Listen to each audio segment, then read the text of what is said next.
Listo. Yo ya estoy en la sesión.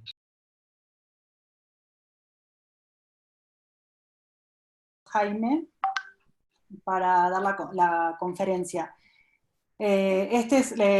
Nos presentamos primeramente, somos un grupo de egresados del IPADE, conformamos el comité de COVID-19, el cual se creó para dar apoyo a la comunidad IPADE. Es un esfuerzo que hacemos un grupo de compañeros. Mi nombre es Flavia Valeria Gallauge, también egresada del IPADE, y el día de hoy tenemos la ponencia denominada El outsourcing y sus implicaciones legales y fiscales ante el COVID-19.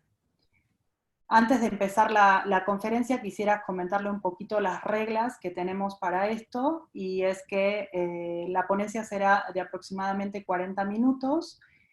Posteriormente daremos espacio para hacer preguntas. Les pedimos que durante estos 40 minutos de ponencia ustedes puedan exponer sus preguntas y dudas a través del chat.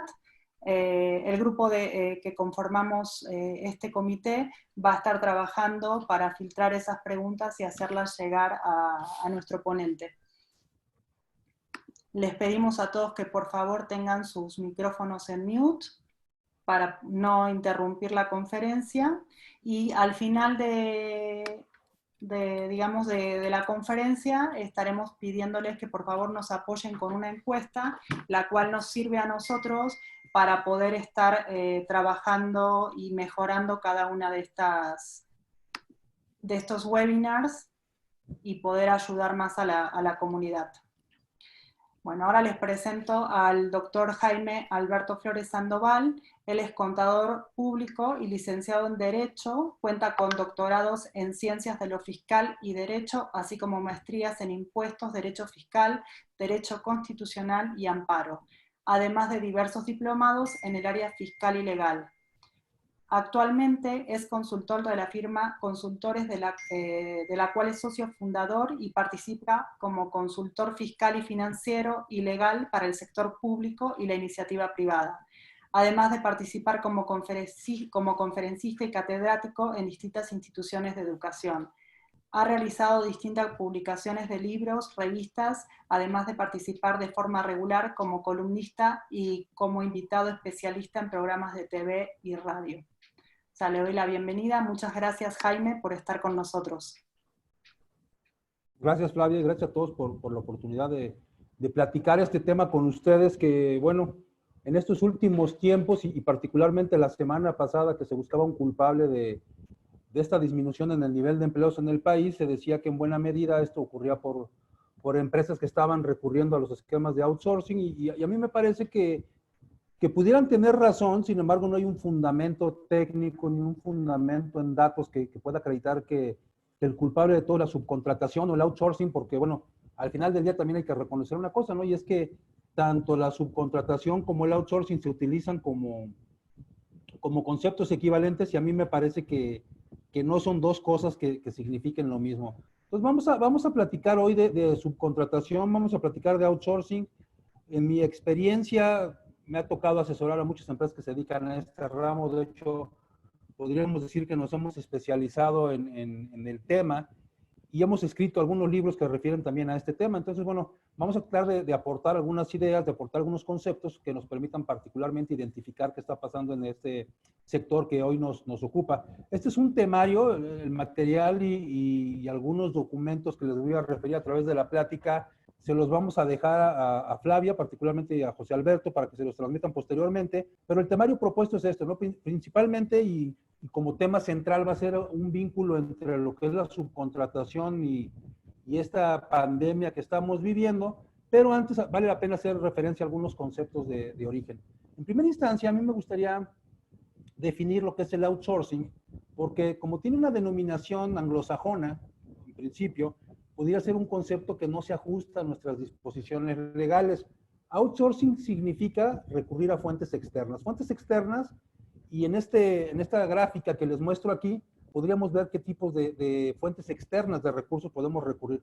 Por ejemplo, cuando yo hago un servicio de maquila, esto es cuando yo mando telas, cuando yo mando botones, hilos a otra parte, a otra sede, y ahí cosen y ahí arman partes de, o ropa o arman algún otro tipo de concepto, lo que estoy haciendo es outsourcing, pero no es subcontratación.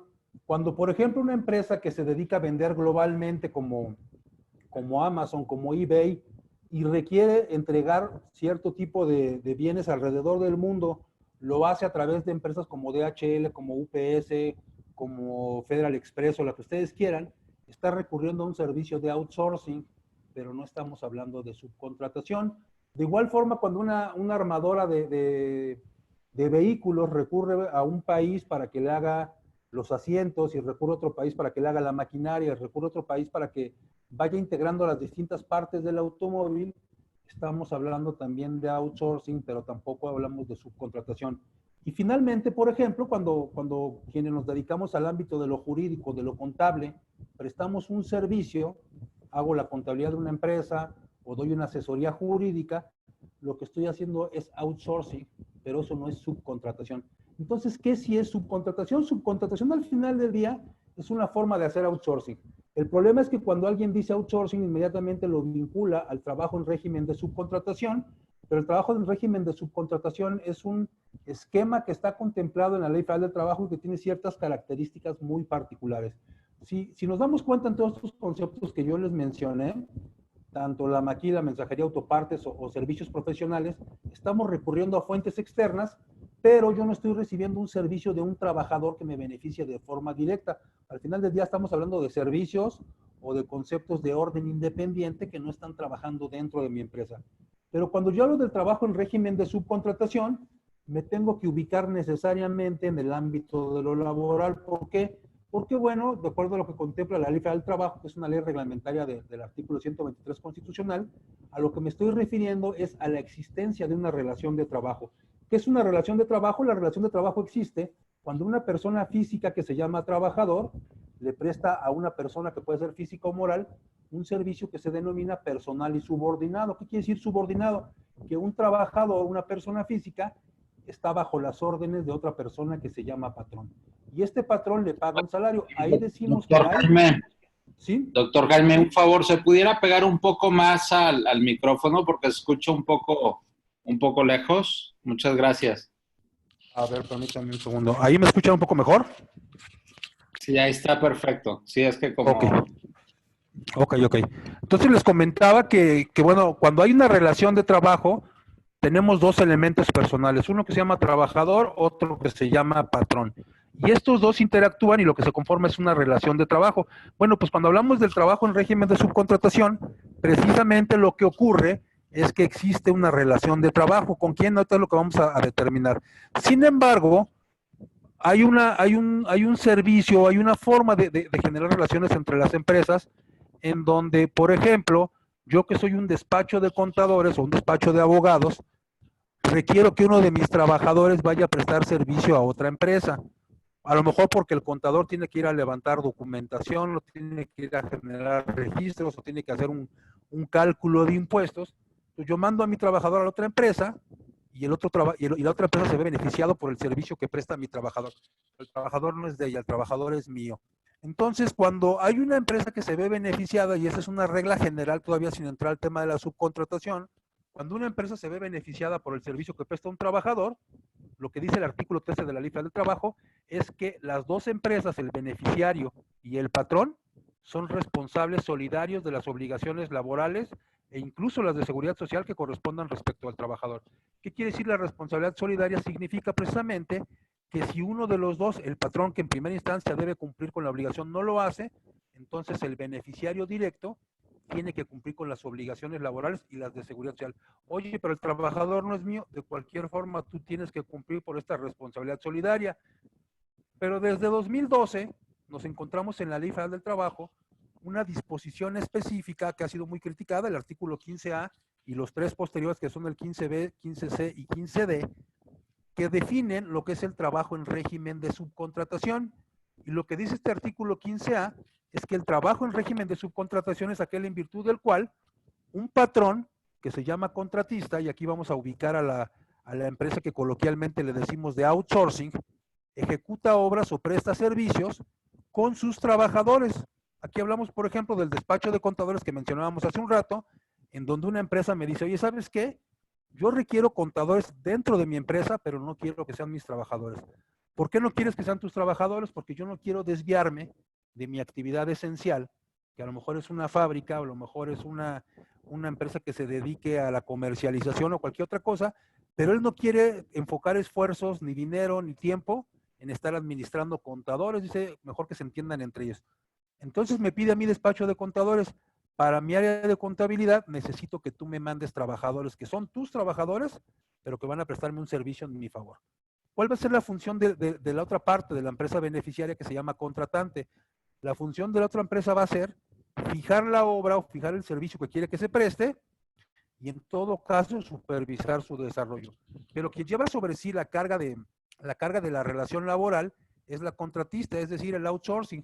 Entonces, es incluso errónea la apreciación que se hace cuando alguien dice, oye, es que yo tengo una empresa de outsourcing que administra a mis trabajadores, o una empresa de subcontratación que administra a mis trabajadores, porque los trabajadores no son de la empresa beneficiaria, los trabajadores son de la empresa contratista. Y totalmente estoy de acuerdo en que ya en la práctica hay una confusión bastante amplia en donde la gente piensa que la empresa de outsourcing lo que hace es administrar a mis trabajadores. No administra a tus trabajadores, los trabajadores son de ellos, y yo en todo caso como beneficiario lo que tengo es una responsabilidad solidaria.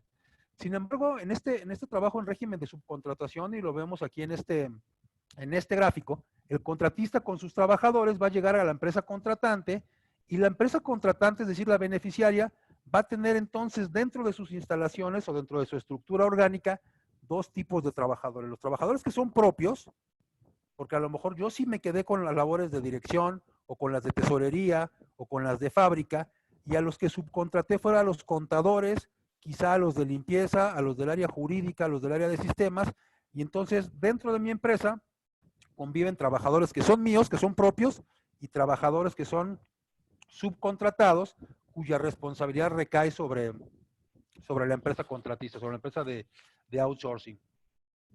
En el artículo 15A desde 2012 se establecen condiciones muy particulares para que el trabajo en régimen de subcontratación se entienda debidamente implementado.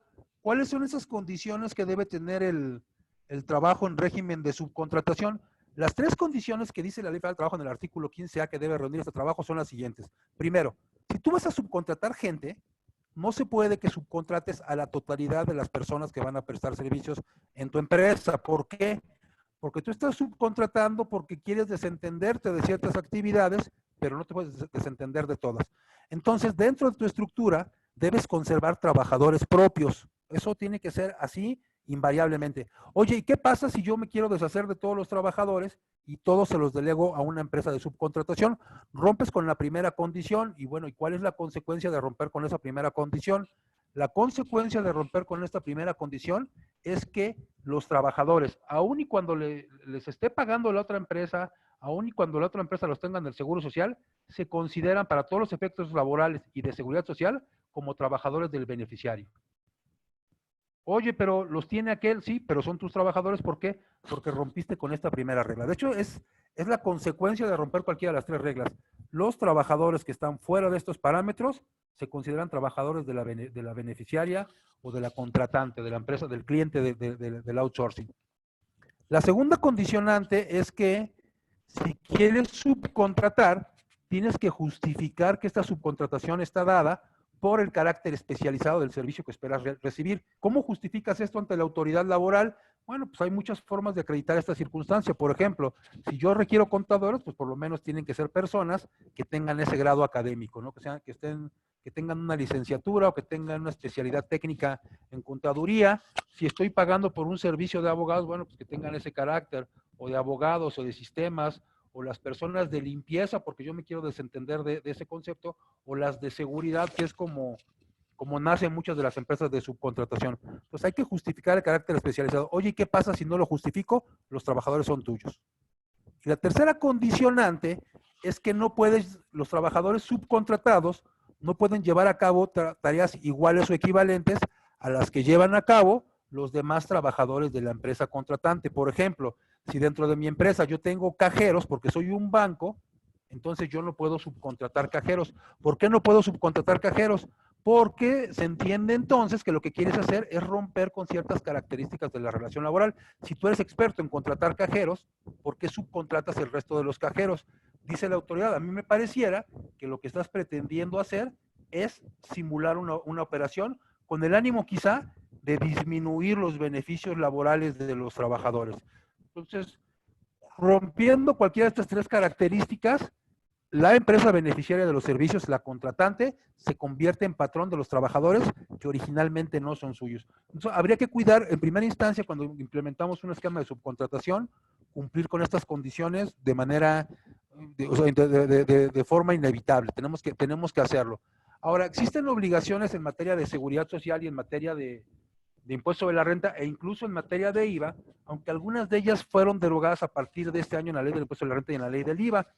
Sin embargo, si yo tengo un servicio de subcontratación, sí tendría que estar vigilando que de forma trimestral, tanto mi empresa de subcontratación como yo mismo estemos presentando unos avisos al Seguro Social de los contratos a través de un formato que se llama PS1, en donde manifiesto cuál fue el objeto del contrato, quiénes fueron los trabajadores subcontratados, cuáles son las características de las actividades que están llevando a cabo, y para efectos del Infonavit, de igual forma, de manera trimestral, tengo que presentar información de los contratos.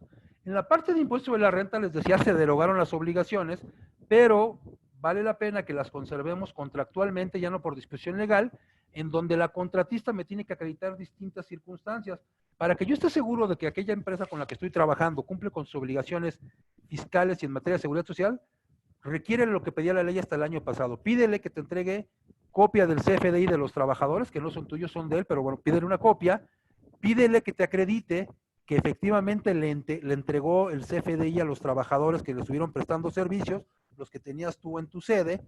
Pídele que te entregue una copia del entero de retenciones de impuesto de la renta por los pagos que le efectuó de salarios y pídele que te entregue copias de las cédulas de determinación del Seguro Social para que veas que los tiene inscritos, para que acredites esta circunstancia y después no vaya a reclamar el trabajador y te genera a ti el problema de la responsabilidad solidaria. Pero además, y en términos de la ley del IVA del año pasado, también se le requería al contratante que entregara una copia del pago de IVA para ver que el IVA que tú le pagaste a tu contratista o a tu outsourcing, efectivamente lo enteró en la parte que resulta de disminuirle antes el impuesto acreditable. Entonces, hay obligaciones fiscales y de seguridad social que se cumple en un esquema de subcontratación.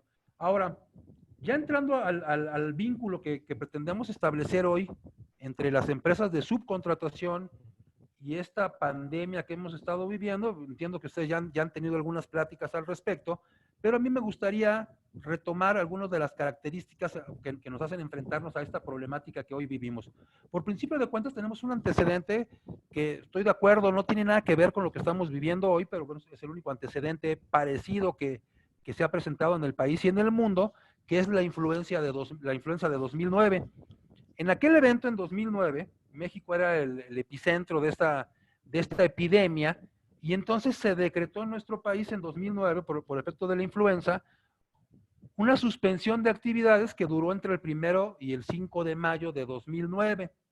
Se emitió por ahí un decreto, el 30 de abril de 2009, en donde se establecía que todas las empresas de la iniciativa privada y del sector público, salvo las actividades esenciales como hoy también se establece en la ley, tenían que detener sus operaciones. Oye, ¿y qué pasa con las relaciones laborales en aquel entonces? Bueno, en aquel entonces todavía ni siquiera existía el trabajo en régimen de subcontratación, que es el tema que hoy nos trae a esta plática, y tampoco había una disposición específica en la Ley Federal del Trabajo que me dijera qué pasaba con las relaciones laborales.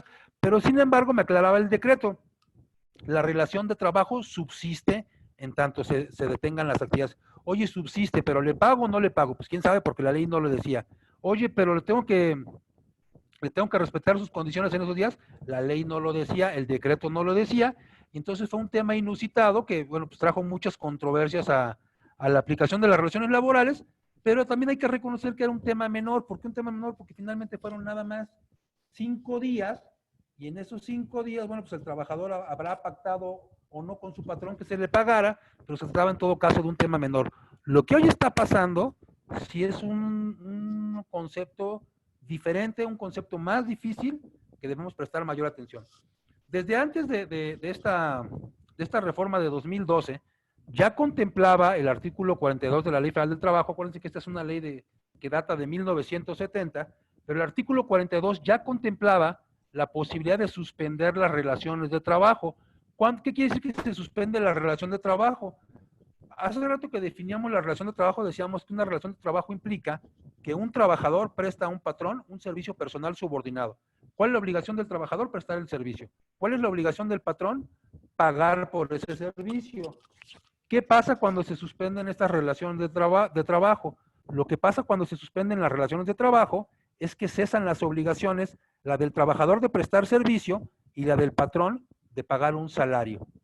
¿Cuándo se puede suspender la relación laboral?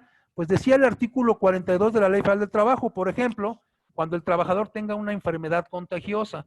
Oye, ¿qué hago en ese caso? Sepáralo del empleo, no está terminando la relación laboral, lo único que está pasando es que se están suspendiendo los efectos. ¿Qué quiere decir que se suspenden? Es tanto como decir que el tiempo se detiene, la relación de trabajo en ese momento le resta las obligaciones al patrón, le resta las obligaciones al trabajador, y ni uno tiene que prestar el servicio ni el otro tiene que pagar el salario. Por ejemplo, cuando arrestan al trabajador, si el trabajador está arrestado y después va a obtener su libertad, en ese tiempo se suspende la relación. El trabajador no presta el servicio y el patrón no tiene obligación de pagar. Cuando el trabajador está en prisión preventiva seguida de una sentencia absolutoria, pues entonces en ese tiempo, por una equivocación de las autoridades judiciales o penales o lo que sea, el trabajador fue sometido a prisión preventiva, pero después se demuestra su inocencia y sale de esa prisión preventiva. Durante ese tiempo el patrón no paga y el trabajador no tiene obligación de prestar el servicio.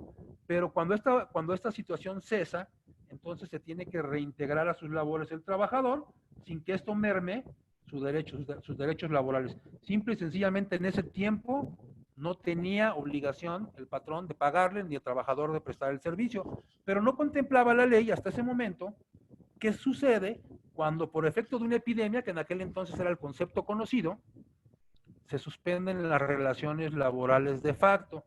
Y entonces lo que hizo el legislador en 2012, 3 años después de esta epidemia, es agregar a la Ley Federal del Trabajo un artículo 42 bis, en donde dijo, en los casos en que se declare una contingencia sanitaria, conforme a las disposiciones aplicables en materia de salud, se va a aplicar lo que diga el artículo 429, fracción cuarta. Entonces ya se creó un articulado específicamente orientado a saber qué hacemos cuando pasen este tipo de circunstancias. Y lo que dice el artículo 29, fracción cuarta, es que para efecto de una declaratoria de contingencia sanitaria, el patrón tendría la obligación de pagarle al trabajador una indemnización equivalente a un día de salario por el tiempo que dure la contingencia, hasta por 30 días posteriores a que esto ocurra. Es decir, que si una epidemia durara más de 30 días, la obligación del patrón sería pagar una indemnización, pero nada más por 30 días y a valor de salario mínimo.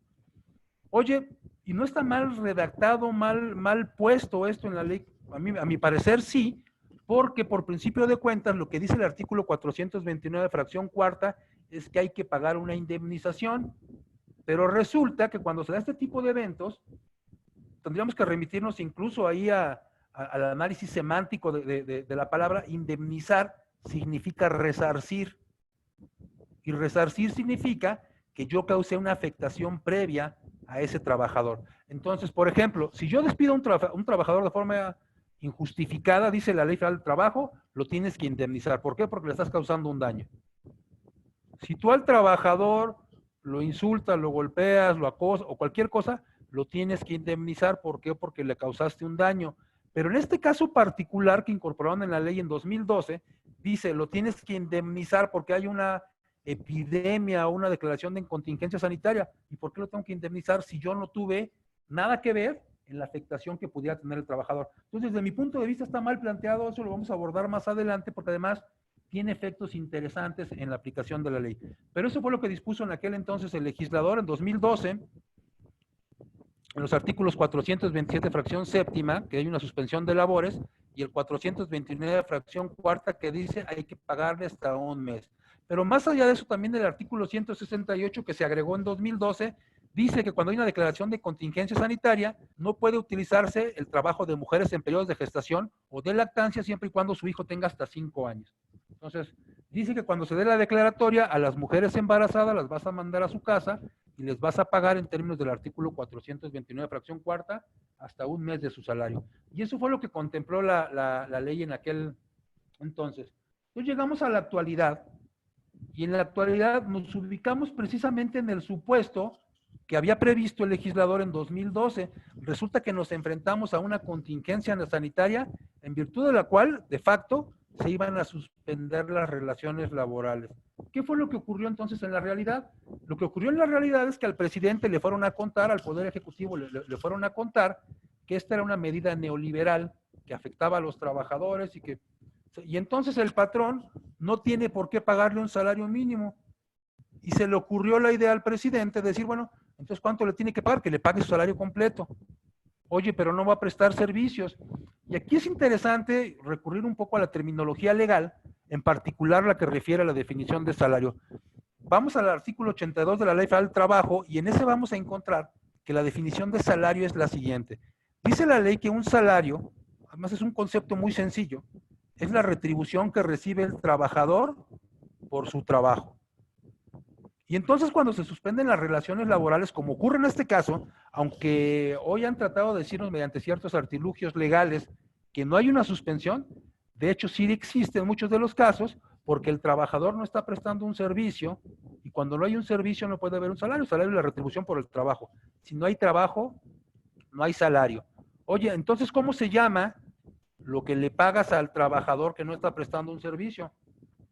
Llámale como quieras, pero no es un salario. A mi parecer no es un salario porque rompe incluso con la definición. Entonces el Ejecutivo instruyó para que si se llegara a dar un evento parecido a la contingencia que estaba prevista en ley, no se le llamara contingencia. Tanto es así que, bueno, buscaron y dijeron, no le vamos a llamar declaratoria de contingencia sanitaria. Entonces, ¿cómo le vas a llamar? Declaratoria de emergencia sanitaria. ¿Y cuál es la diferencia? Pues el nombre. Pero según dijo el secretario de Relaciones Exteriores, no sé por qué él, y después la secretaria del Trabajo, lo que ocurrió fue una emergencia sanitaria, por tanto no se dan los supuestos de contingencia, y entonces existía una obligación, al parecer de ellos, de pagarle a los trabajadores el 100% del salario. ¿Por qué? Porque dicen ellos que no están los supuestos. Sí, pero no hay una obligación legal, porque si bien es cierto que no se declaró la contingencia sanitaria como estaba previsto en ley, también es cierto que la emergencia sanitaria es una figura inusitada, inédita, y que además, vamos a llamarlo así para decirle coloquialmente, se sacaron de la manga. Entonces, no hay una certeza legal respecto de las obligaciones del patrón, ni de los derechos del trabajador. Por eso la primera postura fue págales el 100% de su salario. Pero conforme ha ido pasando el tiempo, la postura se ha flexibilizado porque ya encontraron que en un juicio pues la moneda está en el aire y puede ganar el trabajador o puede ganar el patrón, y lo que han sugerido tanto las autoridades laborales como el Ejecutivo, como toda la gente involucrada en el tema, es que se lleguen a acuerdos entre trabajadores y patrones de tal forma que se evite, por un lado, una afectación al trabajador, pero que por otro lado también se reconozca que las empresas también están sufriendo los efectos de la pandemia y que también están en riesgo de desaparecer porque hay una falta de viabilidad financiera. Entonces, ¿qué han sugerido? Llega a acuerdos y yo creo que es una medida sana. Entonces, a partir de que se da esta pandemia, se empiezan a generar una serie de acuerdos. Hay un acuerdo que se publica en el Diario Oficial el 24 de marzo, donde por principio de cuentas se reconoce que la pandemia o que esta afectación por el virus SARS-CoV-2, que es la que detona la enfermedad COVID-19, es una enfermedad grave que requiere una atención prioritaria. Además, se contempla en este acuerdo que se debe evitar la asistencia a espacios públicos en donde se congreguen más de 100 personas, aunque después vamos a ver que esto se modificó para que quedara con un máximo de 50 personas. Se estableció que se suspendían temporalmente las actividades escolares en todos los niveles hasta el 17 de abril, aunque después se recorrió la fecha al 30 de abril, y en los últimos tiempos se ha dicho que incluso vamos a retomar clases dentro de poco, ya en breve. A mí me parece que no va a haber clases y que este ciclo escolar va a estar perdido. digo, salvo aquellos alumnos que estén tomando alguna clase en línea o estén recuperando sus clases de alguna forma. Se ordenó también suspender temporalmente las actividades de los sectores público y social y privado en aquellos casos en que no se llevaran a cabo las llamadas actividades esenciales y que en todos los centros de trabajo que siguieran prestando servicios tenían que reunirse medidas de seguridad e higiene, básicamente orientadas a la sana distancia y todos los temas que ya todos conocemos. Después, el 30 y el 31 de marzo, se publican otros dos acuerdos en el Diario Oficial de la Federación, donde se establece ya de forma definitiva la obligación de suspender todas las actividades no esenciales.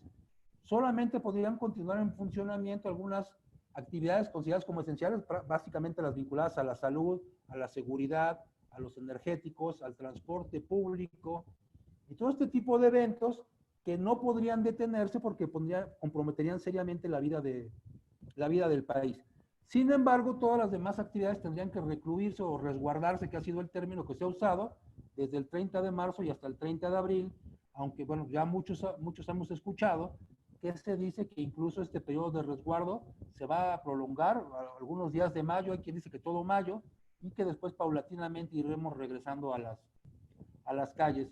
Se estimaba también que las personas mayores de 60 años y los grupos vulnerables, es decir, que aquellos que tuvieran alguna enfermedad preexistente, obligatoriamente tendrían que irse a su casa y el patrón pagarles el salario íntegro durante el periodo en que dure la emergencia sanitaria. Entonces, bueno, todo este tipo de medidas detonaron una serie de dudas tanto en los trabajadores como en los patrones que se han resuelto a través de algunas guías que ha publicado la Secretaría del Trabajo y Previsión Social. Entre esas dudas, vamos a ver aquí cuáles son las principales. Hay una que dice, bueno, atendiendo a la nueva disposición que establece suspensión de labores como consecuencia de la declaratoria, ¿cómo debe interpretarse el pago del salario? Lo que dice la Secretaría del Trabajo es, no sé cómo le vayas a pagar, lo que sí no puedes hacer es aplicar lo que dice el artículo 429, fracción cuarta. Esto es, no le puedes pagar el famoso salario mínimo por un mes, tienes que pagarle el salario y en el peor de los supuestos puedes llegar a acuerdos con tu patrón, con trabajador, para que se le pague una cantidad menor o para que se modifiquen las condiciones laborales. Otra pregunta es si el centro de trabajo es de los que puede continuar laborando, cuáles son las medidas de seguridad e higiene, y pues ya sabemos, no darse la mano, no saludar de beso, no saludar de abrazo, tener el famoso gel antibacterial, lavarse las manos frecuentemente, etcétera, etcétera. Si tiene síntomas de COVID algún trabajador, se le puede pedir que dé la facilidad del trámite de la incapacidad electrónica que ha promovido el Seguro Social. Entonces sí debe dejar de trabajar una persona. Si está diagnosticado con COVID, ¿pueden despedirlo? No, porque incluso el trabajador estaría incapacitado y un trabajador que está incapacitado no puede ser despedido durante el periodo en que dure esta incapacidad. Oye, y si el patrón le quiere adelantar las vacaciones para aprovechar y que tome las vacaciones, que se le pague durante ese periodo y que esté resguardado, ¿se puede hacer? Sí, sí se puede hacer. Ya lo dijo la Secretaría del Trabajo, es un acuerdo que se hace, habría que contemplar los parámetros de las vacaciones, pero aquí en todo caso es valioso considerar lo siguiente. Si tu trabajador tiene vacaciones y tú lo quieres mandar a descansar en este periodo precisamente para aprovechar las dos cosas, una que se vaya a su casa y la otra que termines con ese periodo vacacional, habría que recordar que el artículo 81 de la Ley Federal del Trabajo establece que el patrón debe expedir una constancia de antigüedad y dentro de esa constancia de antigüedad manifestar cuáles son los días que le corresponden de vacaciones y por supuesto que se puede ir. Oye, ¿y el patrón lo puede someter a exámenes para saber si tiene COVID? Sí lo puede hacer. Dentro de la Ley Federal del Trabajo está contemplado que es una obligación del trabajador someter a los exámenes médicos que le indique el patrón y más en este caso de emergencia. Oye, el patrón me pidió que hiciera cosas desde casa, ¿se puede hacer? Sí se puede hacer. Hay que recordar que no se han terminado las relaciones laborales, ni siquiera se han suspendido a decir de la autoridad, y entonces si hay condiciones para que el trabajador preste servicios desde casa, por supuesto que se puede hacer. Aquí en todo caso lo que tendría que mediar, y vale la pena que lo hagamos, es un contrato, un reglamento de trabajo en donde se plasmen cuáles van a ser las características de los servicios y cómo se deben estar prestando en ese sentido. Si el patrón le dice que van a suspender labores y que solo le va a pagar el salario mínimo porque así lo marca la ley, eso es correcto, Dice la autoridad que no es correcto que le paguemos el salario mínimo. Sin embargo, también es cierto que la ley no dice qué hacer en estos casos. Si todo lo que se ha manifestado por parte de las autoridades es un tema meramente de apreciación de las autoridades, como hay una apreciación de los patrones.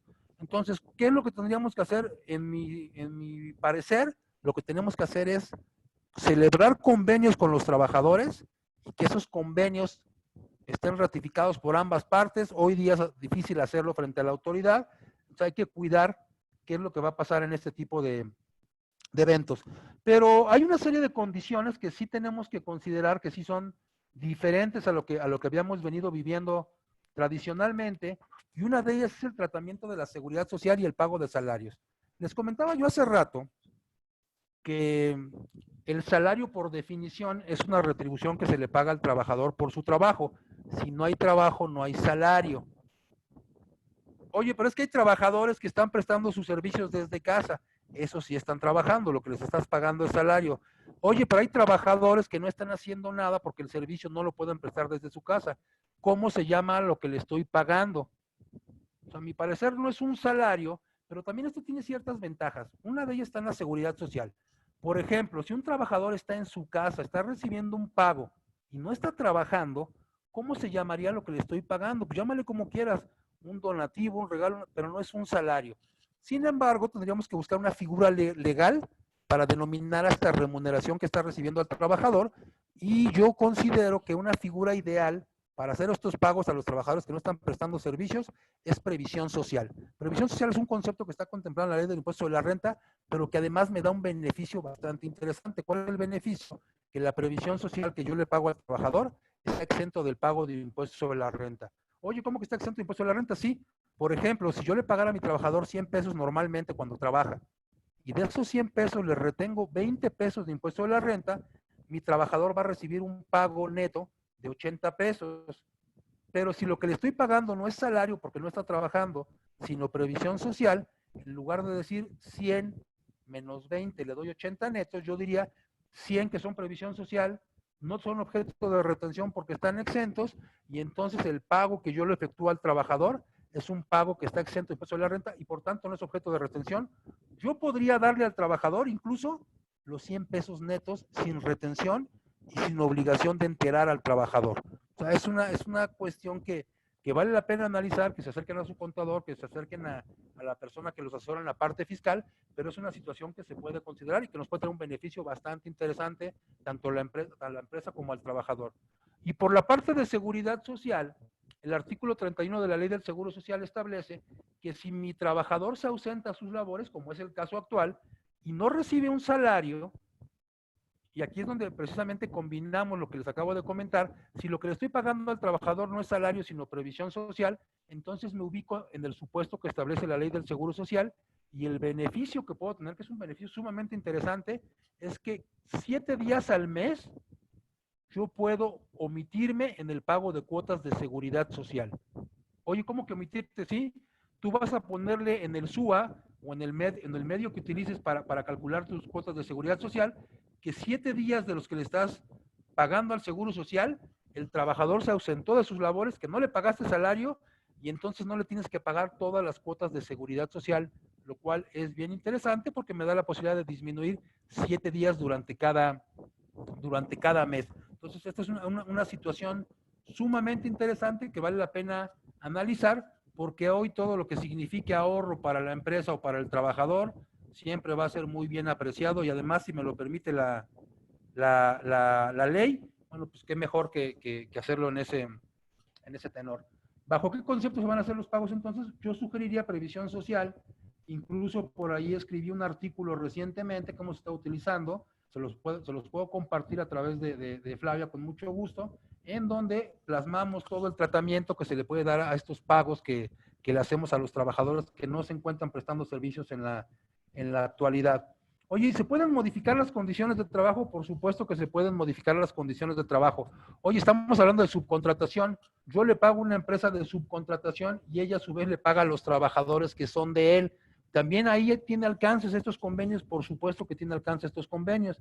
Incluso si ustedes están trabajando con una empresa de subcontratación que los asesore debidamente, ellos tendrán el cuerpo jurídico, los analistas y los especialistas que los van a acompañar en este proceso para que las remuneraciones que les paguen a sus trabajadores se vean rodeadas de los mejores beneficios y de las mejores alternativas para efecto de no tener afectaciones financieras, que hoy es un tema de primer orden.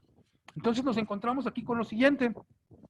Para efectos de impuesto de la renta, los pagos que yo le pueda hacer a mi trabajador pudieran estar exentos de impuesto de la renta.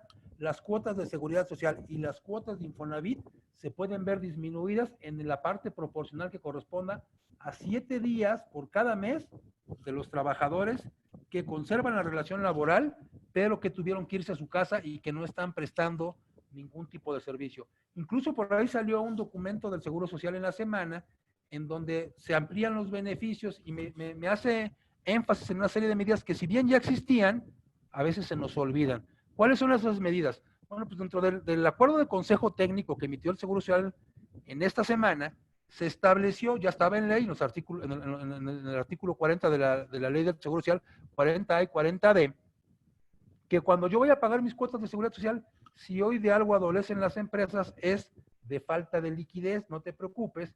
Si estás al corriente en el pago de tus cuotas, puedes llegar a convenios con el Seguro Social para que le pagues en distintas parcialidades, pero pueden ser hasta 48. ¿Cuál va a ser el requisito? Celebrar un convenio.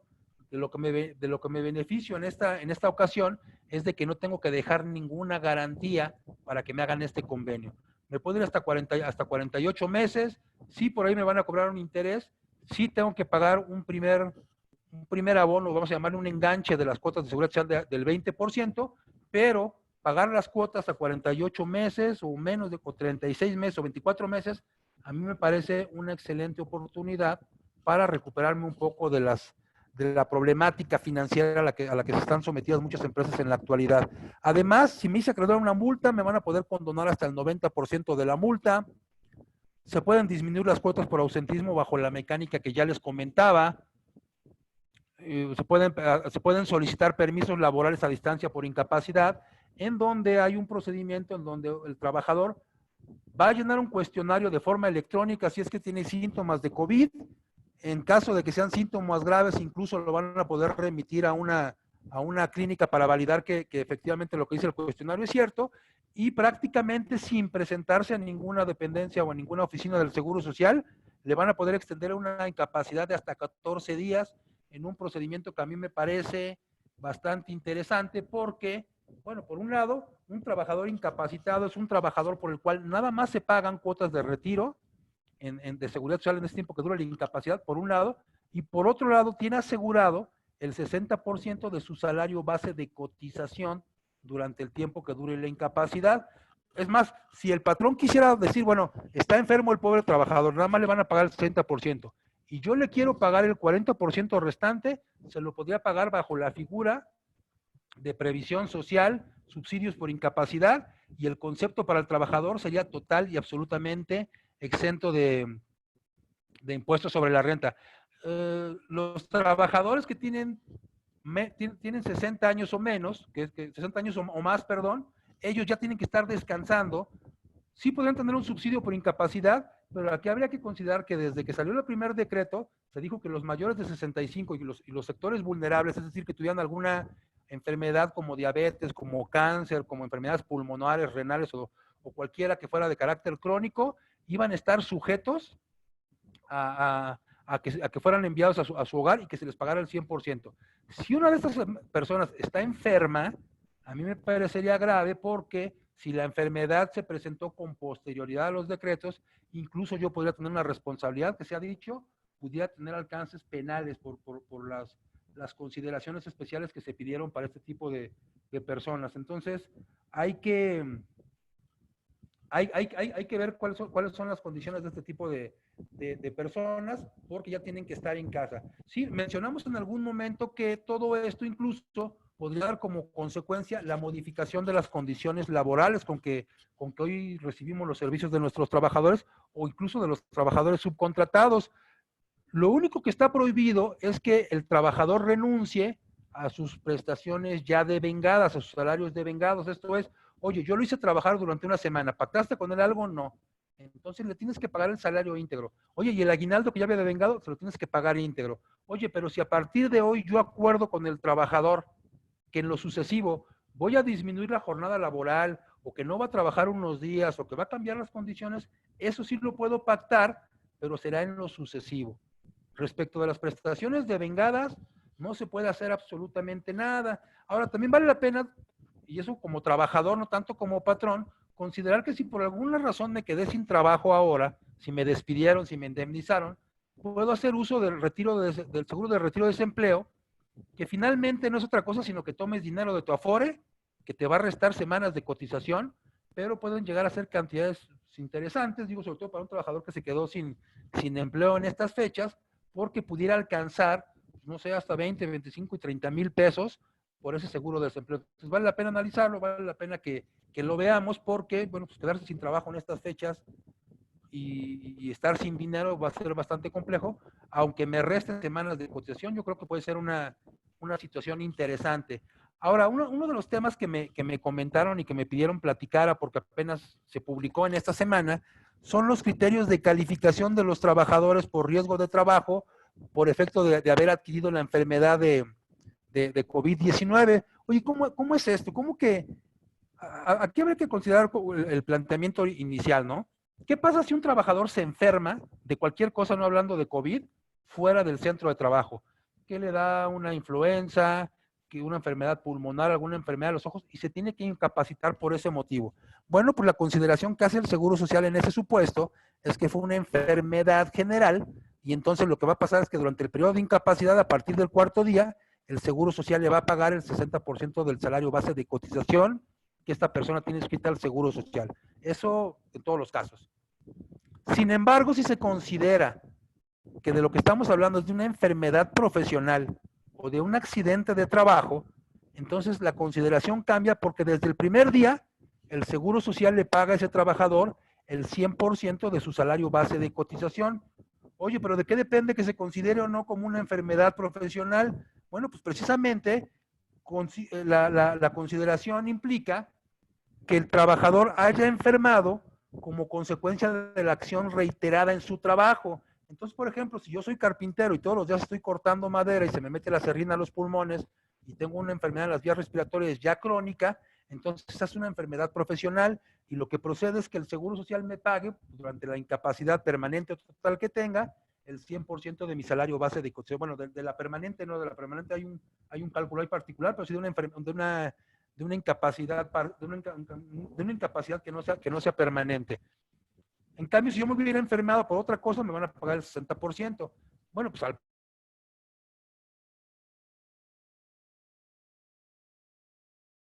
el salario es aceptar que la empresa sometió al trabajador a un riesgo de trabajo y que por consecuencia el trabajador enfermó. Oye, ¿y eso qué implica? Eso implica que el próximo año, en el mes de febrero, cuando el patrón calcule su prima de riesgo, esa prima de riesgo que significa un porcentaje más alto o más bajo para pagar las cuotas de seguridad social, el patrón lo califica más alto porque tuvo trabajadores sometidos a riesgo. Pero lo que me está diciendo esta circular que se emitió en esta semana es que si un trabajador, de hecho me parece que fue antier o antier ayer, si un patrón tiene un trabajador al que se le determina que el COVID fue un riesgo de trabajo, le podría aumentar la prima de riesgo y por consecuencia tendría que pagar más cuotas el próximo año al Seguro Social. Oye, pero ¿por qué me lo van a considerar como enfermedad profesional? Yo no tuve nada que ver, él se enfermó en otro lado. Entonces aquí hace una consideración precisamente, emite una serie de criterios el Seguro Social, en donde dice lo siguiente: mira, a los trabajadores los vas a clasificar de la siguiente manera. Clasifícalos como trabajadores con riesgo muy alto, con riesgo alto, con riesgo medio y con riesgo bajo. Oye, ¿y eso qué implica? Por ejemplo, si son de riesgo muy alto, son trabajadores que evidentemente se desempeñan en el sector de la salud y que están en contacto con personas que presumiblemente estuvieran enfermas de COVID, los que están en la línea de guerra en la actualidad. El trabajador presta sus servicios en un hospital privado, es un médico o una enfermera que está tocando enfermos, que se está sometiendo a riesgo. Entonces, si él se enferma de COVID, riesgo de trabajo, por supuesto. Oye, pero si es un trabajador de riesgo alto, pues son las enfermeras, las asistentes, ese también podría ser un riesgo de trabajo. Oye, y un riesgo medio, Por ejemplo, si es una trabajadora que es una trabajadora social o una persona administrativa o una persona que está sometida a cierto contacto con personas que presumiblemente pudieran estar enfermas, entonces también se podría considerar como un riesgo de trabajo. Y con riesgo bajo son, por ejemplo, aquellas personas que están sometidas a esa fase de, sometidas a esas actividades esenciales y como consecuencia de esas actividades esenciales tienen trato con personas que pudieran estar enfermas de COVID. Por ejemplo, un contador que tiene que seguir trabajando y tiene contacto con gente. Una persona que está vendiendo boletos del metro. Una persona que está trabajando, no sé, en transporte público. Ellos son de riesgo bajo, pero finalmente, si contrajeron la enfermedad como consecuencia del desempeño de sus actividades, bueno, pues se consideran como riesgos de trabajo.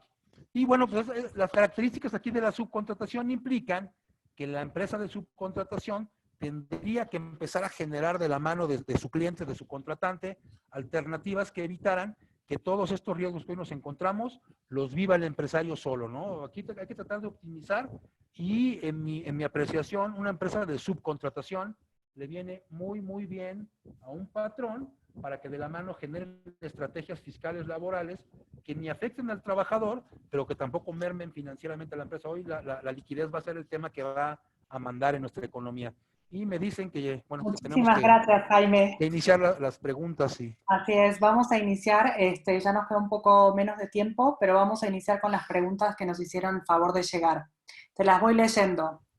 De la industria de desarrollo de software, ingeniería de software, en esta industria es muy frecuente que se trabaje por proyectos. Por ejemplo, mi empresa se dedica a eso y mis clientes me contratan para asignarles ingenieros de software por proyecto. ¿Es legal que yo haga contratos por proyecto o por honorarios con esos consultores? Es que la definición de trabajador o de servicio profesional le da prevalencia siempre a lo que establece la Ley Federal del Trabajo. Y aquí tendríamos que definir lo siguiente. Un trabajador, dice el artículo 8 de la Ley Federal del Trabajo, es una persona física que le presta a otra un servicio personal subordinado.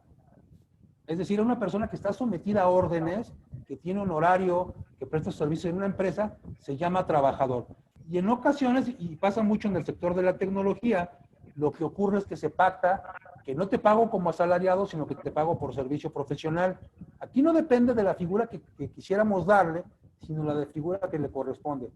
Si está sometido a órdenes, hay subordinación, es un trabajador, y entonces lo que tenemos que hacer es considerarlo para todos los aspectos legales como trabajador, escribirlo al seguro social, etcétera, etcétera.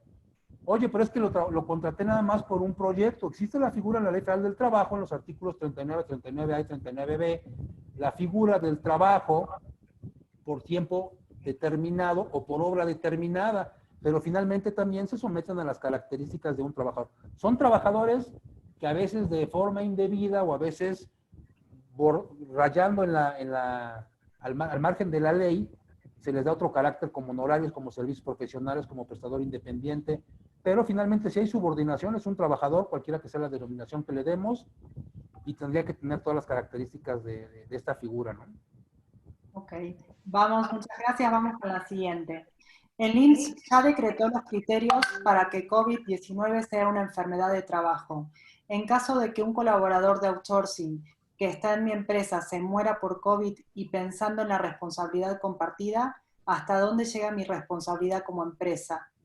¿Y con qué recursos cuento para que mi outsourcing responda al 100%?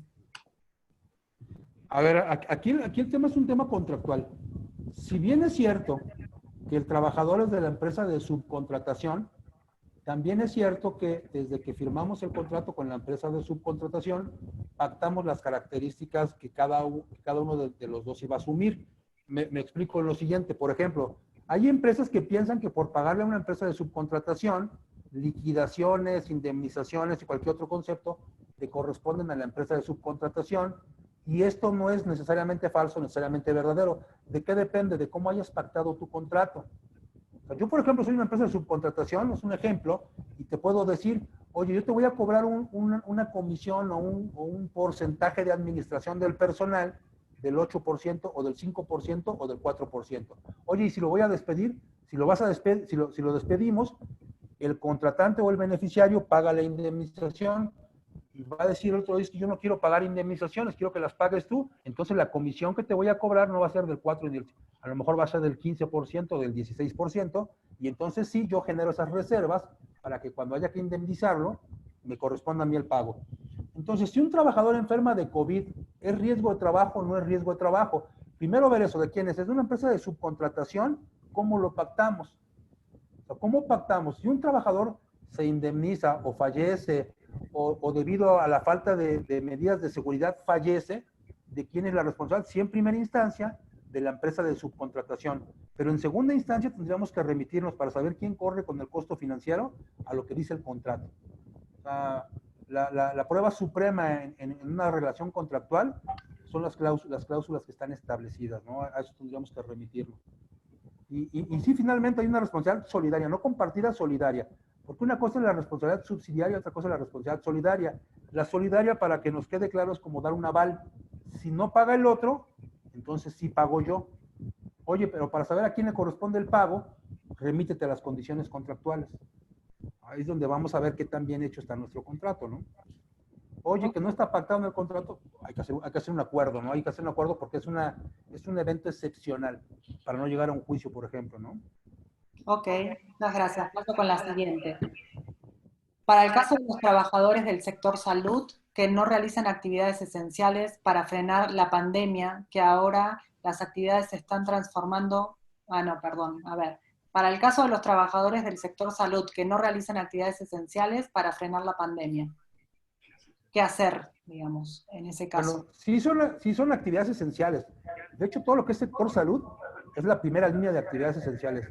Sector salud y todo el periférico que Perdón, se te comprende el está sector salud. viciando algo de fondo. Sí, será mi... Sí. ¿O alguien con micrófono abierto? Bueno. Ahí está. Ahí Ya, está bien. Sí, ya. todo lo que es sector salud es actividad esencial. Entonces yo les comentaba que principalmente si un médico del sector privado enferma por COVID, lo que ocurre con él es que la enfermedad se debe considerar como riesgo de trabajo, según los criterios que se emitieron hoy. ¿Por qué? Porque la enfermedad corresponde con la actividad que está llevando a cabo. Entonces aquí sin ninguna duda se trata de una enfermedad de trabajo, sin duda. Ahora sí es sector público, las condiciones son diferentes y no nos preocupan tanto porque finalmente el sector público no está sometido a las condiciones de determinación de prima de riesgo como sí pasa con el sector privado. Hay una consideración diferente, ¿no? Pero aquí básicamente referíamos a médicos del sector privado. Ok, vamos con la siguiente. Ahora las actividades se están transformando mucho, muchos se encuentran trabajando en esquema home office. Bajo este escenario, ¿podrías compartirnos cuáles serían las mejores prácticas y los puntos a cuidar como empresa? Las mejores prácticas para algo que no hemos hecho es, en primera instancia, establecer un reglamento para cómo se va a prestar el servicio, porque hay que reconocerlo también, no estamos hechos todavía para el home office, ¿no? O sea, hoy quien está haciendo trabajo en casa, pues, le dedica un tiempo a los niños, un tiempo a la televisión, a 1000 cosas, y el trabajo no es lo mismo que en la oficina. Es una cultura que tenemos que desarrollar. Pero dentro de las mejores prácticas que a mí sí me parece importante que tendríamos que desarrollar es establecer un reglamento para el trabajo en casa. Es decir, oye, ¿cuáles son las reglas de oficina? ¿Tienes que estar conectado al internet o tienes que estar conectado a determinadas horas? Establecer incluso objetivos que a veces nunca determinamos y ahora es el momento oportuno para hacerlo. Oye, ¿cuáles van a ser tus objetivos? ¿Qué me tienes que entregar? ¿A qué hora vas a estar disponible, no? E incluso reglas de vestimenta, porque hoy estamos aquí en una reunión y todos nos vemos bien, ¿no? Pero de la cintura para abajo, quién sabe cómo estemos. Y ese tipo de temas sí lo tenemos que abordar en un reglamento de trabajo, porque ¿qué tal si tenemos que atender a un cliente? Porque hoy todas las juntas son así, ¿no? Tenemos juntas todo el día en este esquema con el Zoom, que es ideal, o con el GoToMeeting o con cualquier otro. Entonces, sí establecer reglas incluso de vestimenta, reglas de horario, qué tiempo tienes que estar disponible, porque hay trabajadores que han dicho, bueno, es que a mí no me estés molestando que estoy en mi casa. Si estás en tu casa, pero estás en horario de trabajo y estás percibiendo un emolumento por ello, ¿no? Un salario por ello. Entonces, habría que establecer un reglamento y pactar cuáles son las condiciones e incluso las características que cambian con este home office, ¿no? O sea, a lo mejor sabes que nada más trabaja mediodía, porque también la necesidad financiera de la empresa requiere pagarle nada más una parte proporcional de lo que antes le pagábamos, pero yo creo que establecer condiciones. Si no hay condiciones, esto va a ser un caos, ¿no? Y las empresas que no han puesto condiciones, bueno, pues no hay una regla, no hay un parámetro y por lo tanto el cumplimiento es muy a la suerte, ¿no? A lo que cada quien considere. Hay que poner reglas. Okay. Muchas gracias. La siguiente es, en el caso de realizar pagos como previsión social, ¿no sería en perjuicio de la empresa, ya que se sujetará al 53% deducible? Esto con base a la afectación de la que hablaba el artículo 28, fracción XX, dice. Sí, a ver, yo se los pongo en perspectiva. Efectivamente, el artículo 28 de la Ley del Impuesto de la Renta, en la fracción 30, establece que cuando yo le doy un concepto exento al trabajador, para la empresa es parcialmente deducible, y dicen bien, 53% no deducible y 47% deducible. Entonces vamos a ponerlo desde este punto de vista. Un trabajador que gana 20,000 pesos y que en lugar de dárselo como salario porque no está prestando servicios, se lo doy como previsión social. ¿Cuánto le cuesta el impuesto a ese trabajador que lo va a recibir como previsión social? A lo mejor el impuesto que le corresponde al trabajador por 20,000 pesos son 6,000. Hasta ahí estamos de acuerdo. Pero como es previsión social, entonces 53% es no deducible y 47% es deducible. ¿Cuánto es lo que pierdo yo de deducibilidad? Lo que yo pierdo de deducibilidad es el 53% de los 20,000, que en todo caso son 10,600 pesos. ¿Cuál es el costo de 10,600 pesos al 30%? Me cuesta 3,000. ¿Y cuánto ahorraste de impuesto de la renta para el trabajador? Que incluso es un ahorro que sabiéndolo enfocar, puede ser un ahorro para la empresa, no para el trabajador. Pues el impuesto va a ser de 6,000 contra 3,000. Aunque no lo hagas deducible, es mayor el beneficio de la retención que no vas a practicar en términos de liquidez. O sea, sí está valorado porque además tienes que considerar otro beneficio. Si le pagas previsión social, entonces los pagos son en la ausencia y entonces además puedes disminuir las cuotas de seguridad social. O sea, llevas dos beneficios, menos impuesto y menos cuotas de seguridad social para el patrón y para el trabajador, e incluso menos cuotas de Infonavit, porque también son 7 días de ausentismo que podemos considerar por mes. Entonces ya lo hemos valorado, ya hemos hecho cálculos. Les decía, por ahí escribimos un artículo que les voy a compartir, en donde incluso numéricamente hacemos algunos ejemplos de cuál es el efecto de la no deducibilidad y cuál es el efecto de beneficio en impuesto, ¿no? Y creo que seguimos ganando con la parte exenta de los ingresos. Ok, muchas gracias. Mira, nos quedaron preguntas pendientes. La verdad es que tratamos de ser muy puntuales. Vamos a cortar acá y vamos a continuar, para los que se quieran quedar, vamos a continuar grabando las respuestas a las preguntas que nos hicieron. Ok, claro que sí. A todos les pido su apoyo para contestar la encuesta y muchas gracias por estar participando con nosotros. A los que se quieran quedar, adelante. Acá vamos a seguir haciendo la sesión de preguntas.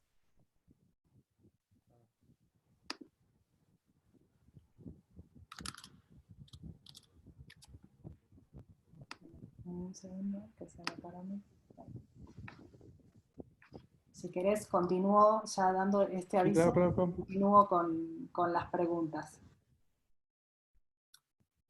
Sí. Sí.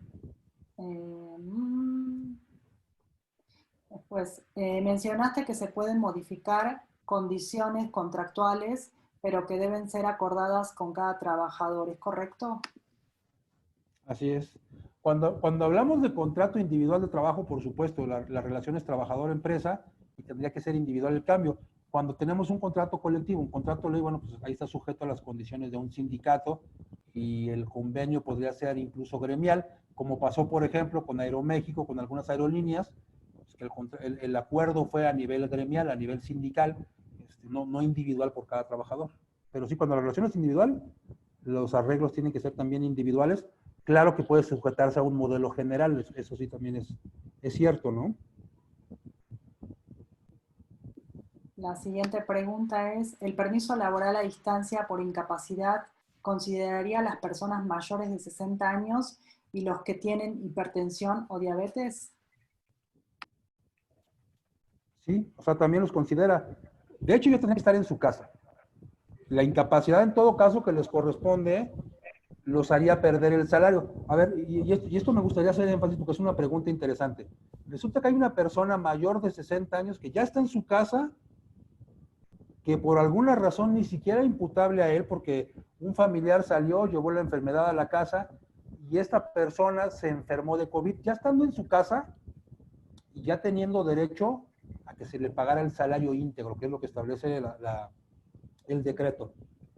¿Le conviene a esa persona o no tramitar la incapacidad? Si él tramita la incapacidad, en el tiempo que está incapacitado no tiene derecho al salario, no podría cobrar las dos cosas.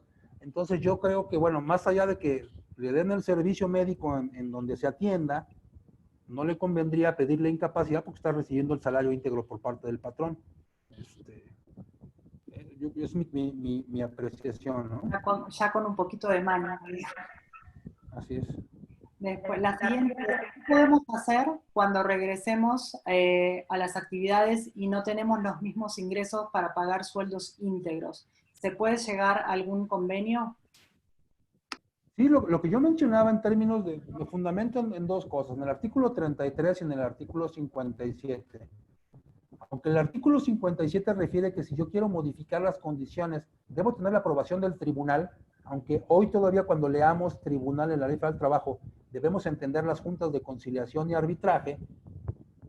Yo creo que podríamos llegar a un acuerdo con el trabajador en aras de proteger la fuente de empleo, porque sí hay muchas empresas que después de esta etapa, las que subsistan, se van a ver sometidas a un periodo también muy difícil, en donde va a haber una recuperación económica no tan sencilla y a lo mejor no nos alcanza para pagar todos los salarios como lo estábamos pagando. Se puede llegar a un acuerdo, sí, que estén de acuerdo el trabajador y el patrón, y se puede llegar a cualquier tipo de acuerdo, siempre y cuando no le paguemos menos del salario mínimo. O sea, lo único que no podemos hacer con el trabajador es pagarle menos del mínimo. Arriba de eso, cualquier convenio que las dos partes acepten, es un tema también, ahora sí, de solidaridad y de humanidad. Cualquier convenio que las dos partes acepten es perfectamente válido. Un acuerdo contractual es un acuerdo de voluntades, ¿no? Ok. La siguiente. ¿Qué sucede si desde la contingencia la situación de la empresa ya no puede sostener ni el salario mínimo por bajar ventas y debe hacer recorte? ¿Se puede llegar con base en LFDT a un convenio para su liquidación? ¿Con base en qué, perdón? La Ley Federal del Trabajo. La Ley Federal del Trabajo. Con base en la Ley Federal del Trabajo, sí. Sí, o sea, hoy todas las condiciones que se dan, la empresa ya, a ver, vamos a poner el caso más extremo, la empresa va a cerrar. Y entonces dice el trabajador, la empresa va a cerrar y yo quiero que me liquide o que me indemnice como corresponde a la ley 3 meses de salario, mi prima de antigüedad y que me pague lo que ya está devengado por parte del trabajador, salarios, aguinaldo, vacaciones, prima vacacional, eso no se puede negociar. Pero una indemnización que no va a existir, sino que va a ser un pago por convenio, eso sí se podría negociar y decir, bueno, ¿sabes qué? Te corresponden 3 meses, yo lo sé, pero me tomas un mes ahorita, o voy a cerrar la empresa y después ya lo tendremos que ver en un tribunal. Yo creo que aquí también debe caber un poco la prudencia en las dos partes y decir, oye, ya no vamos a operar después de esto, pues mejor vamos a llegar al mejor convenio, porque si no después ni es esto ni es nada, ¿no? Entonces, sí puede haber un convenio, sí lo sustenta la Ley Federal del Trabajo, lo único que no se puede hacer es renunciar a los salarios ya devengados del trabajador. Lo que ya se ganó ya es suyo, eso sí no se puede negociar. ¿Okay? Ok. La siguiente. Los trabajadores del aeropuerto, ¿en qué clasificación de riesgo pudieran estar considerados? Son un riesgo alto, o sea, si nos ubicamos en lo que establece la ley del Seguro Social en la tabla de clasificación de riesgo, son riesgo alto, sin embargo también hay que considerar que las medidas de seguridad que tienen implementadas hacen que año con año vayan disminuyendo su nivel de riesgo. Entonces digo, ellos originalmente están en el nivel de riesgo alto, pero a través de los años van disminuyendo. Digo, se dice, y además es una estadística real, que es más fácil que tengamos un accidente en un camión que en un avión. O sea, sí, de origen es una actividad de alto riesgo, pero año con año han disminuido su nivel de riesgo frente al seguro social. Es actividad esencial, sí es actividad esencial. Tienen contacto con gente que pudiera estar enferma, sí pudiera, y precisamente esa gente cae en los supuestos para que se consideren un riesgo de trabajo. Si es la pregunta, ¿no? Me imagino. Sí.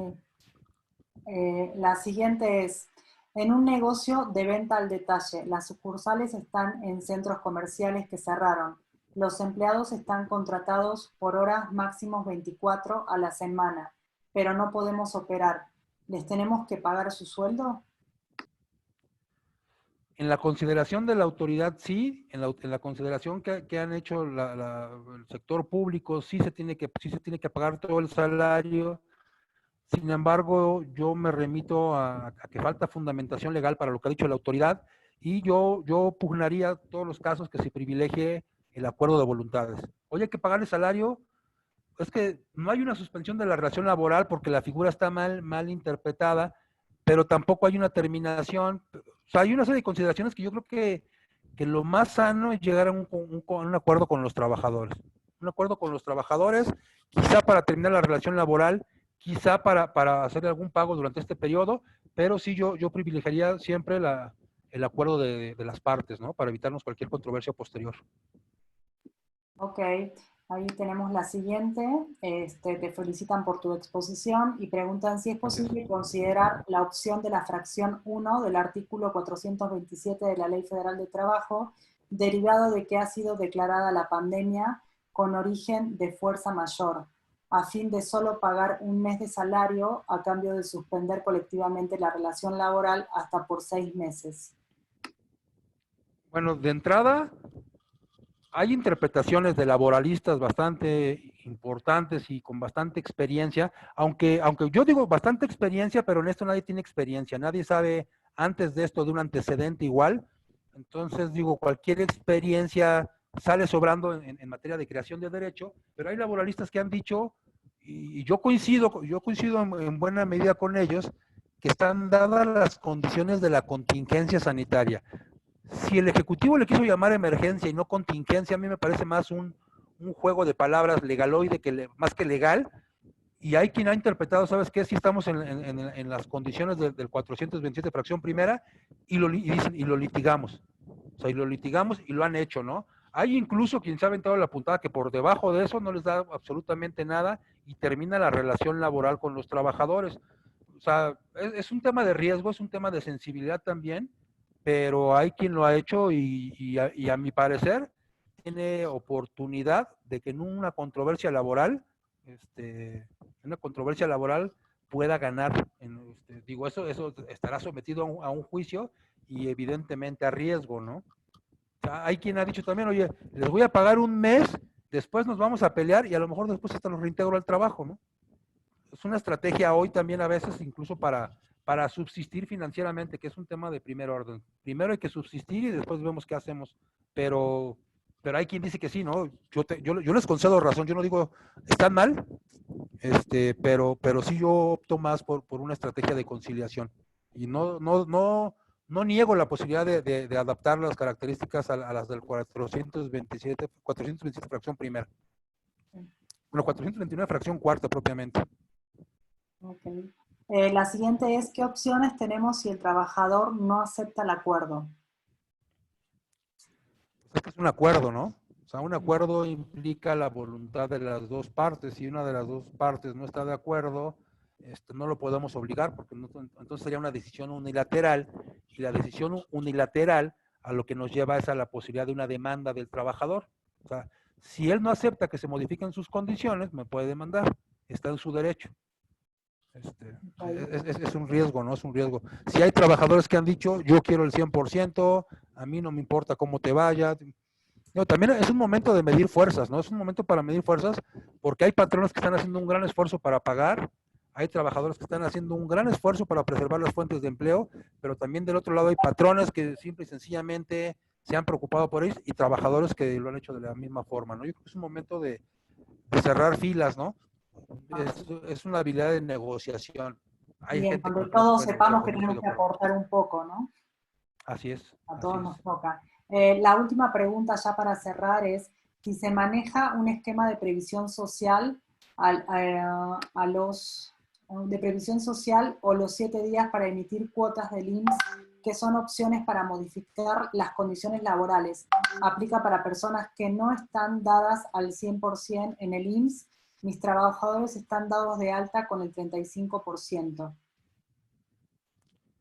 Y bueno, ahí estamos hablando de dar una receta legal para algo que está un poquito fuera de la ley, ¿no? Si no los tenemos dados de alta con el 100% del salario, bueno, pues estamos jugando un poco al margen de la ley, ¿no? Tenemos ahí alguna controversia, pero, o sea, en mi consideración, la parte que está dentro, que es de la que yo puedo platicar, la parte que está dentro del Seguro Social y que está pagando conforme a la ley, cabe perfectamente en estas condiciones. Sí recomendaría yo, si se decide por la previsión social, hacer una adenda al contrato en donde se plasme que precisamente por efecto de la emergencia sanitaria se le va a pagar al trabajador en unas condiciones diferentes a las habituales, que va a ser de carácter temporal, y establecer cuáles son las prestaciones que se van a comprender. Con eso yo creo que justificamos la parte de impuesto sobre la renta y la parte de seguro social, y podríamos manejar perfectamente el concepto y generar ahorros importantes a la empresa. Les decía, incluso en el documento del Seguro Social que comenzó a circular esta semana, se habla de los periodos de ausentismo, lo está reconociendo el mismo Seguro Social, hay que aprovecharlo. Hay que aprovecharlo, y en el Infonavit es lo mismo exactamente, ¿no? Okay. Muchísimas gracias, Jaime. Gracias por haber respondido nuestras preguntas, por habernos dedicado este tiempo. Y muchas gracias al foro por estar con nosotros hasta últimos. Hay 2 preguntas más, me están diciendo que tenemos las 2 últimas. Dame un minutito. Si se paga por previsión social, ¿afectan las cotizaciones del trabajador? Si se paga por previsión social, ¿cuáles son las cotizaciones que se afectan del trabajador? Yo les comentaba, si cambiamos condiciones, incluso, es un tema importante. Si el trabajador gana, por ejemplo, 20,000 pesos, pero le dijimos, oye, ¿sabes qué? Que no hay para pagar, tampoco hay para que trabajes todo el tiempo, entonces vas a ir a tu casa, vas a trabajar parcialmente, y vamos a pactar que durante este periodo te voy a pagar no los 20 que venías recibiendo, sino 10. Si cambiamos las condiciones de trabajo durante este tiempo, lo lógico es que también cambie la cotización al Seguro Social, y entonces sí se modificaría y sí vería afectado al trabajador su cotización a la Afore. Si no se pacta una modificación de salario que se tenga que reflejar en el Seguro Social, lo que va a pasar es que los 7 días de ausentismo, el trabajador únicamente va a cotizar para enfermedades y maternidad. Esto es que por esos 7 días no va a haber aportación para la cuenta de la Afore, para la cuenta de retiro centenaria de avanzada y vejez, pero son 7 días. O sea, son 7 días. La afectación tampoco es tan impactante para el trabajador ni tan merecedora de mucha atención. O sea, es un tema que sí afecta al trabajador, pero la afecta de una forma menor. Si bajamos la cotización ante el seguro, sí le perjudica, pero volvemos a lo mismo, ¿no? Creo que hoy para preservar la fuente de empleo hay que hacer sacrificios, ¿no? Y es uno de ellos. Así es. Ok, la última es, si se maneja un esquema de previsión social, no, a ver, esa es la que te acabo de hacer, dame un segundito. Sí. En los hospitales públicos, no todos los médicos están atendiendo directamente a los pacientes COVID. Me refiero a los cirujanos ortopedistas, cirujanos reconstructivos. Si estuviéramos en este supuesto, ¿qué deberíamos hacer? A ver, en los hospitales públicos no todos están atendiendo a pacientes de COVID. Son médicos que no están atendiendo a pacientes de COVID, pero yo calculo que la pregunta tiene que ver con que de todas maneras se ven afectados en sus labores, ¿no? Que no estén trabajando al 100 o algo así. A ver, el que hizo la pregunta, si todavía está por ahí. Sí, pero si es sector público, o sea, no sé si la pregunta está enfocada, que si le pueden disminuir el salario. Siendo sector público, bueno, pues las condiciones son diferentes, ¿no? Sí, es evidente, ¿no? Hay médicos que por especialidad no están atendiendo este tipo de casos, ¿no? Aunque hoy se requiere que pues, todos los que puedan y los que tengan conocimientos médicos participen, pero no todos están entrando al concepto. Pero siendo iniciativa pública o sector público, es diferente a la iniciativa privada, ¿no? Ok. Según yo, ya están todas las preguntas. A ver qué dicen los niños. ¿Los asimilados a salarios están también en la liquidación? Es que un asimilado a salario es una persona que no es trabajador. Aquí la cuestión es que los asimilados a salario son una figura que tienen un alcance diferente al trabajador. Lo único que tienen parecido al trabajador es que se les calcula el impuesto igual. Sin embargo, en la práctica, a muchos trabajadores se les ha disfrazado de asimilado. Oye, ¿y hoy qué tratamiento deberían de recibir? Mira, antes era una simulación, hoy es una simulación incluso más grave, porque a pesar de ser trabajadores, ni siquiera están inscritos al Seguro Social. Entonces, a mí sí me gusta siempre hacer énfasis en esta parte. Si es un trabajador, porque va todos los días, porque tiene un horario, porque trabaja dentro de la empresa, porque si no va le descontamos, es un trabajador. Oye, pero es que yo lo contraté como asimilado, sí, pero de facto es un trabajador. Y aquí me gustaría hacer énfasis en una disposición de la Ley Federal del Trabajo, en donde si nos vamos a juicio, ¿a quién se le daría la razón? Dice el artículo 18 de la Ley Federal del Trabajo que siempre que exista una duda razonable respecto de quién tiene la razón, si el trabajador o el patrón, siempre se tiene que dictar sentencia en favor del trabajador, que del latín dice indubio pro operario, en caso de duda, en favor del trabajador. Entonces, un asimilado, imagínate que no se enferma él, es un trabajador del cual dependen sus padres, su esposa y sus hijos. Entonces es un círculo que ya se puede extender a 5 o 6 personas. Si cualquiera de ellas cae enfermo como consecuencia de la pandemia y tú, sabiendo que era un trabajador, le diste un tratamiento distinto, tú vas a tener que cubrir esos gastos como a manera de capital constitutivo, que nos va a salir mucho más caro que si lo tuviéramos en el ABC o en el Ángeles. Es más caro el seguro social en un tema de este tipo. Entonces, sí considerar que en esta pandemia, quien no tengamos dado de alta, nos puede generar un riesgo sumamente oneroso para la empresa. O sea, si lo disfrazamos de cualquier cosa, bueno, pues antes fue nada más defraudación fiscal. Hoy el riesgo puede ser de carácter penal. Imagínate que el papá del trabajador se enferma y fallece, y que además tuvo una estancia larga en el hospital. El trabajador perfectamente puede demandar en la Junta de Conciliación y ante el Seguro Social que te hagas cargo de todos los gastos. Y eso puede ser bastante caro, ¿no? Hay que tener cuidado con eso. Ok, muchísimas gracias, Jaime. Esa fue la última pregunta. Nuevamente, gracias por tu tiempo y por tu apoyo hacia este grupo. Muchas gracias a ustedes por la invitación y aquí estamos a sus órdenes. Buenas noches a todos. Gracias por su participación. Gracias, buenas noches. Gracias.